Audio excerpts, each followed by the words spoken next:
And number 1 is the Russian Democratic Federative Republic, which was established by the democratically elected Russian Constituent Assembly.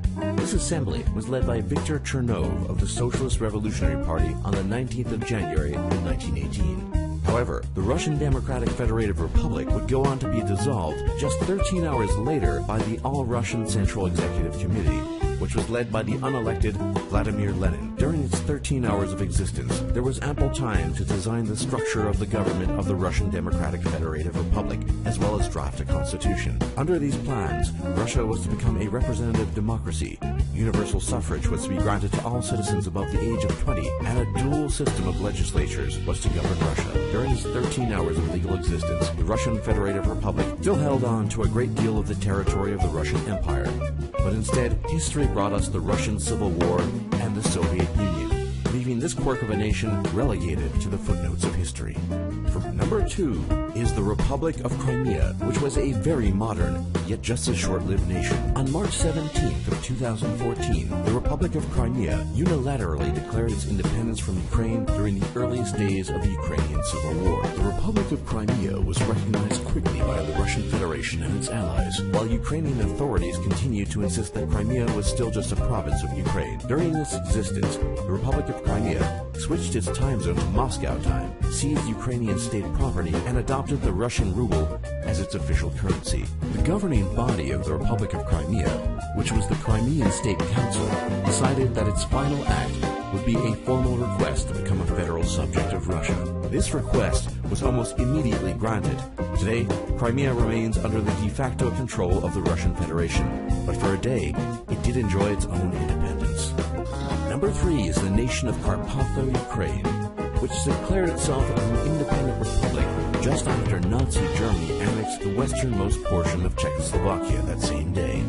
The self-proclaimed Carpatho Ukrainian government was headed by President Augustin Ivanovich Voloshin, who barely had any time to get his newfound nation's affairs in order. Law and order broke down almost immediately, and Carpatho Ukraine came to an abrupt end after less than 24 hours when Hungary annexed it. Number 4 is the Faroe Islands. After the conclusion of the Second World War, Denmark was liberated from German occupation, and it was unclear what was going to become of the far-flung provinces of the Kingdom of Denmark, which at the time included Greenland, Iceland, as well as the Faroe Islands. The residents of the Faroe Islands took matters into their own hands, voting 50.74% in favor of independence from Denmark, and for a whole 2 days that referendum stood. But the declaration was later annulled by King Christian X of Denmark. Later, a compromise was reached, and it was determined that the Faroe Islands would be granted home rule. And for a brief time, 2 days to be exact, the island was fully independent.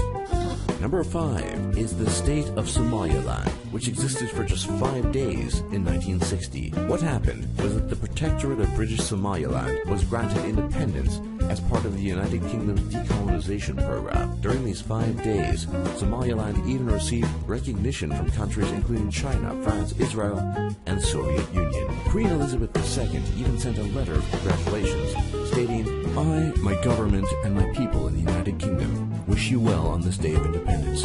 I look forward to a continuing and enduring friendship between our two countries." However, just 5 days later, Somaliland voluntarily united with the rest of Somalia, and as a result, ceased to officially exist.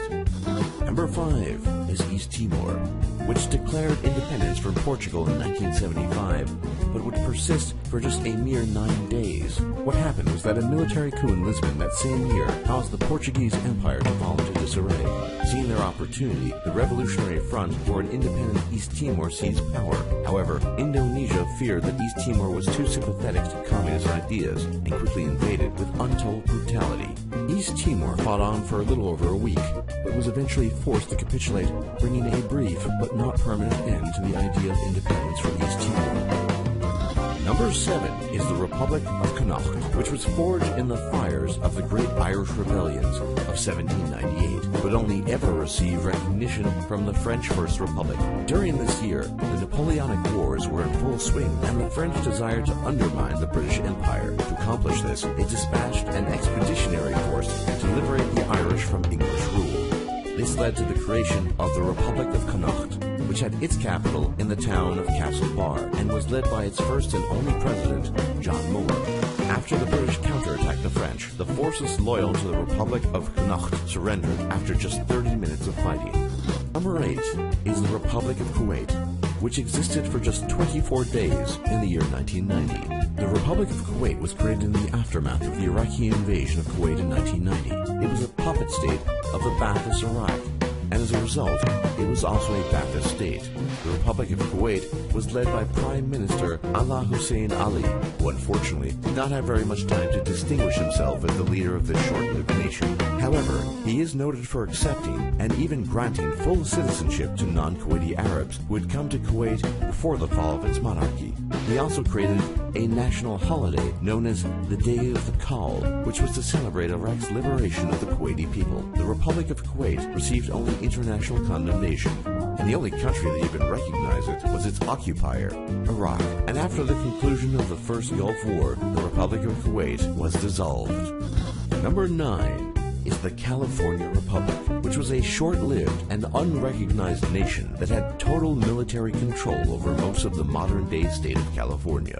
The Republic of California, which would only exist for the better part of 25 days, was founded in the spirit of revolution and gunpowder. Before this, however, California was merely a province of the First Mexican Empire. During the later years of the Mexican Empire, many Americans had illegally immigrated to California. The Mexican government was very wary of the ever-increasing numbers of American illegals and passed laws banning all undocumented Americans from owning or even renting property. As a result, the American settlers decided that they should seize California for themselves and launched the now famous Bear Revolt. The revolt was extremely successful, and even a new flag was commissioned for the Republic, which bore the now iconic California grizzly bear. Unfortunately, however, for the rebels, most of their time was spent distributing flags rather than governing, and after forces from the United States Navy arrived, the California Republic immediately surrendered, and it became a territory of the United States of America. Have you ever wondered what the shortest-lived country in all of history is? Although you may think you know, you may be surprised to see what number 1 is on this list. These are the 10 shortest-lived countries in all of history. Number 10 is the Bavarian Soviet Republic, which survived for a mere 25 days in 1919. Many people don't know this, but after the conclusion of the First World War, Germany was on the verge of a civil war. As Germany fell apart, communist revolutionaries in Bavaria saw their chance to establish a socialist worker state in Bavaria. As time went on, the soldiers of this fledgling Soviet Republic, who were mainly playwrights and intellectuals, struggled to govern their territory. While they did manage to form a Red Army, as well as confiscate luxury apartments, their choices in ministers certainly left a great deal to be desired. For example, the Minister of Foreign Affairs in the Bavarian Soviet Republic had been admitted to psychiatric hospitals on numerous occasions before his appointment. He once even informed fellow communist revolutionary Vladimir Lenin via telegraph cable that the minister-president of the Bavarian Soviet Republic had stolen the key to the ministry toilet. After a grand 25 days in Marxist experimentation, the Bavarian Soviet Republic saw its Red Army crushed by German loyalists.